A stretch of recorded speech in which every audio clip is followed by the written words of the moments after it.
Titanic जहाज का मलबा देखने की चाह लेकर अटलांटिक महासागर में 13,000 फीट की गहराई में गई पनडुब्बी टाइटन नष्ट हो गई है।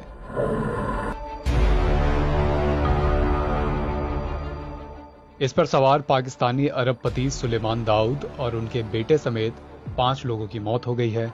बचाव कर्मियों ने इस हादसे की पुष्टि की है और साथ ही ये भी कहा है कि लाशों को निकाल पाना संभव नहीं दिख रहा। इस टाइटन पनडुब्बी का पता एक रिमोट से चलने वाले जहाज ने लगाया है। बताया जा रहा है कि मलबा टाइटैनिक के मलबे से कुछ 100 फीट की दूरी पर ही पाया गया है। विशेषज्ञों का कहना है कि अटलांटिक महासागर का यह इलाका काफी रहस्यों से भरा हुआ है, जो एक तरह से अंधेरी दुनिया की तरह ही है। टाइटैनिक का मलबा अटलांटिक महासागर में 4 किलोमीटर की गहराई में स्थित है। इस इलाके को मिडनाइट जोन कहा जाता है, जहां सूर्य की रोशनी नहीं पहुंच पाती है। ऐसे में किसी अंडर वाटर व्हीकल का रास्ता भटकना आसान होता है। पनडुब्बी जिस रोशनी की मदद से आगे बढ़ती है वो कुछ मीटर तक ही होती है।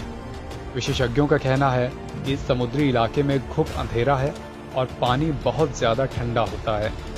समंदर की सतह पर कीचड़ है और ये हिलती रहती है। आप केवल सोनार की मदद से ही अपनी स्थिति का पता लगा सकते हैं।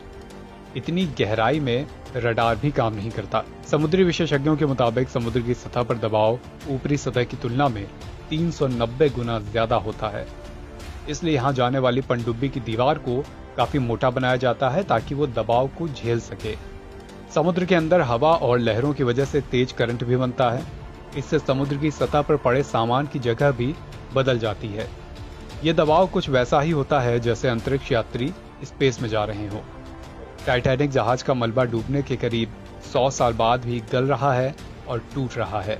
विशेषज्ञों का मानना है कि अगर कोई इसके करीब जाता है तो वो इसमें फंस सकता है। एक बार कोई पनडुब्बी फंस गई तो उसका निकलना बहुत मुश्किल होता है। इस बीच तलाशी अभियान के बाद अमेरिकी अधिकारियों ने कहा कि संभवतः टाइटन सबमरीन विनाशकारी आंतरिक विस्फोट का शिकार हो गई थी। अमेरिका के खुफिया उपकरण ने इस पनडुब्बी के विस्फोट को रिकॉर्ड भी किया था। विशेषज्ञों का कहना है कि अगर इस सबमरीन के हल में कोई भी दिक्कत होगी तो वो मिली सेकेंड में ही पनडुब्बी को तबाह कर दी होगी।